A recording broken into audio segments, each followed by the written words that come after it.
salah kaprah bro sini. Mereka nggak ngerti budgeting. Jadi budgeting itu apa? Lu catat dulu ya. Pendapatan lu tuh berapa? Pendapatan tuh beda sama gaji teman-teman. Ya, ada yang gaji ada punya side hustle kan? Yes.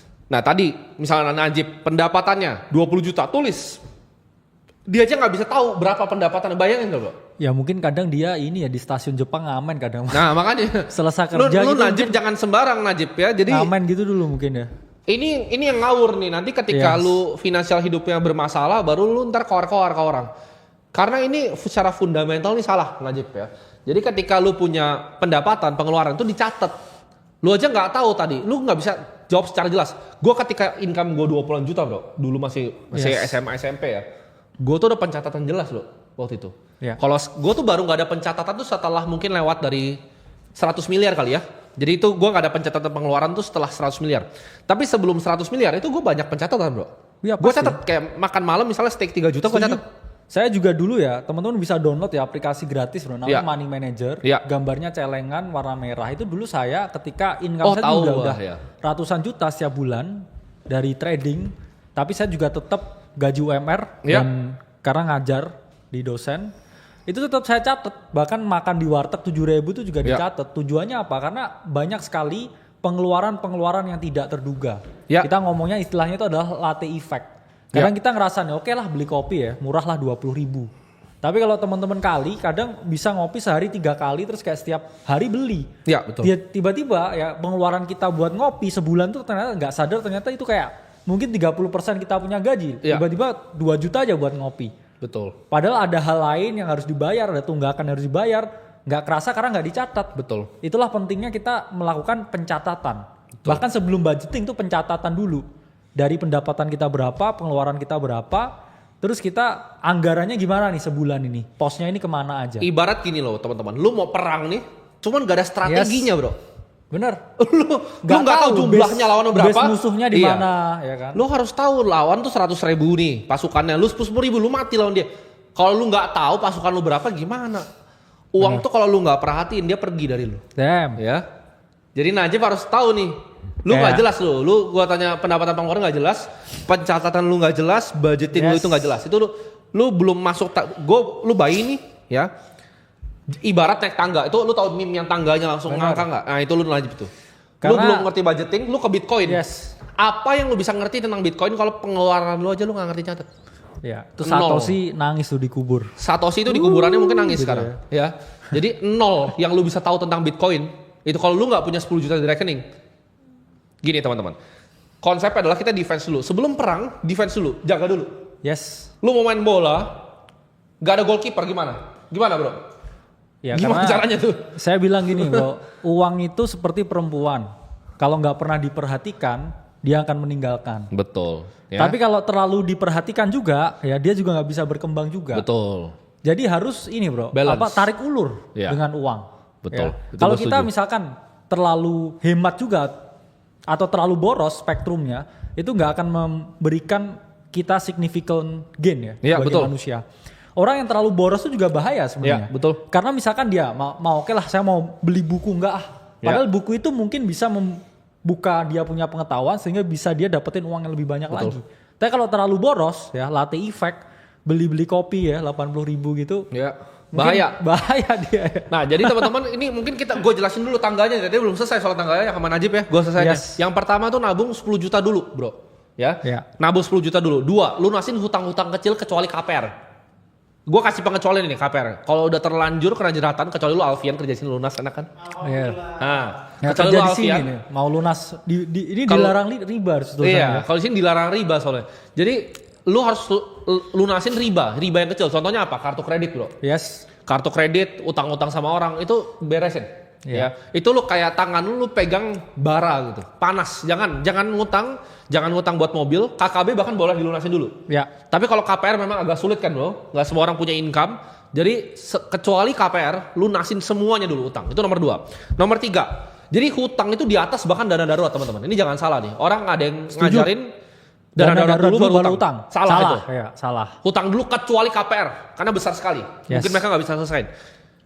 Karena gini bro, hutang kartu kredit atau hutang yang lain-lain itu ada 33% setahun. Ya. Jawabannya investasi itu sulit sekali 33% setahun. Pasti. Jadi lu pasti kalah. Ngalahin ribanya nggak bisa. Benar. Lu ngalahin riba aja nggak bisa. Iya. Kita nih disuruh balapan sama riba 33%, ampun bos gitu. Iya. Ampun. Daripada riba mending ke rimba ya. Iya, jangan ya. Riba, 2, berantas pokoknya ya. Yes. Karena selama lu masih pakai riba, lu budaknya orang yang ribain itu. Karena hutang, misalnya gue hutang sama bro kakak. Ya. Hutang gue itu adalah asetnya dia, makanya namanya obligasi kan. Yes. Hutang gue itu adalah asetnya orang lain gitu. Jadi jangan jadi budaknya orang lain. Kalau gue berhutang sama bro kakak nih, bro kakak utang nih, udah gue jadi budak dia. Iya. Tapi Dan, ada komen lucu dari Mami dia story. Ibu rumah tangga dana daruratnya suami bro. ya boleh. Kalau suami lu ada dana darurat ya wes. Ya kan kita ngomong buat aja tadi. Bisa diandelin. Ya kalau bisa suami bisa diandelin. Nah 3 ya, simpen 3-6 bulan. Tapi gue lebih setuju yang bro kakak. Kenapa? Karena waktu itu Ray Dalio, gue pernah beli kelasnya bro. Gue pernah beli kelasnya Ray Dalio. Tapi bang, nah kan mereka bilang gak ada kelas. Ray Dalio punya kelas. Nah bingung kan lu cari di mana? Gue beli kelasnya. Nah di kelasnya Ray Dalio dia ngajarinnya gini. Kalau dana darurat, dia bilangnya bukan cuma dana darurat sih. Kalau dia agak ekstrim. Jadi satu tuh dia bahkan mintanya tahunan. Yes. Karena mungkin traumanya dia ya. Dia pernah bangkrut. Dia bilangnya tahunan. Tapi tahunan itu bro, misalnya kayak 5 tahun ya menurut dia. Itu masih dikali. Kenapa? Karena ekspektasi ini digerus sama inflasi.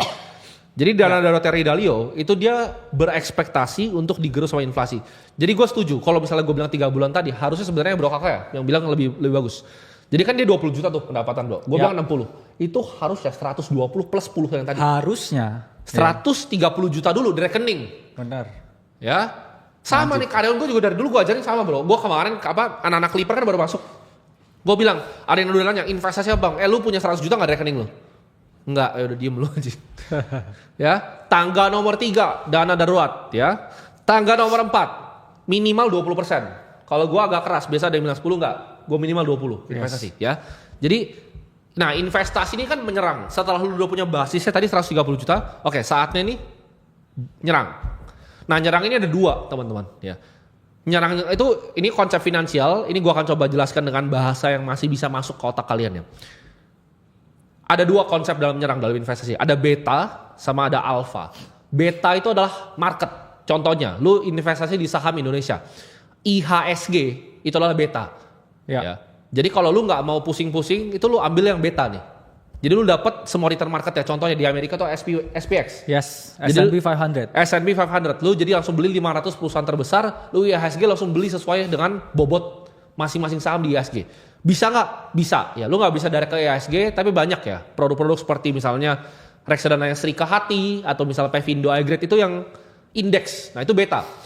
Tapi kalau misalnya let's say S&P 500 nih, bro kakak misalnya lihat oh ini top nih, dia jual terus bottom dia beli. Dalam S&P yang sama itu udah alpha. Yes. Itu udah strategi yang beda lagi tuh.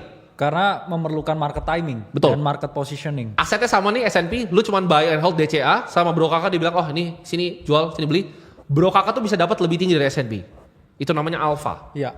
Di saat ada keputusan bro, gue bilangnya keputusan. Jadi bisa bedain beta sama alpha nih keputusan. Ya. Ketika contoh, lu mau beli kripto, lu beli Bitcoin itu beta teman-teman. Itu beta. Yes. Tapi di dunia ini, ya itu nggak masuk beta sebenarnya, karena alternatif aset dan sangat volatil dibandingkan aset kelas yang lain. Yes, tapi di dalam aset kripto itu adalah betanya Bitcoin. Lu kalau mau beli dan jual Bitcoin, itu lu udah alpha tuh, udah beda. Setuju. Ya, ini konsep yang mungkin kalian belajar nih kalau kuliah nih harus selesai finance mungkin sampai S2, tapi gue jelasin di sini gampang banget. Beta sama alpha. Nah, alpha ini bakat bro. Jadi alpha ini bakat. Ya, alpha ini bukan sesuatu yang ibaratnya lu bisa cuman pelajarin.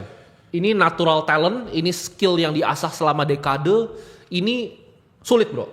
Bahkan Dalio pun bilang bahwa alpha ini sulit didapat. Kalau Dalio bilangnya ini lebih sulit dibanding apapun di Olympics digabungin jadi satu. Ya. Jadi misal lu jadi pemain basket nomor 1, lu jadi boxer nomor 1, lu jadi perenang nomor 1, ini lebih sulit dari semuanya digabungin. Kenapa? Karena ini gamenya uang bro. Yes. Semua orang di dunia ini mau alpha. Jadi yang nanya, banyak yang bingung bro, akademi kripto itu apa? Akademi kripto itu bro kakak dan kita, gua yang kita kerjakan di sini, kita ngajarin caranya mendapatkan alpha. Yes. Tapi balik lagi, itu nggak semua orang bisa. Investasi itu harus, paham nggak? Investasi itu harus, tapi nggak semua orang harus alpha. Lu bisa investasi dengan beta, lu bisa beli indeks IHSG. Yeah. Lu bisa beli indeks S&P 500 dan you'll be fine. Lu akan lebih bagus dibanding orang-orang rata-rata. 100%. 100%. Karena gini, lu tau nggak dengan $100 per bulan, ya. Lu invest bro. Kita cari growth fund yang sederhana lah. 11%, 11,5%. Itu lu bisa dapat 1,5 juta dolar dalam waktu 30 tahun. Itu namanya bunga majemuk teman-teman, compounding interest. Jadi lu harus investasi tapi lu nggak harus jadi profesional investor.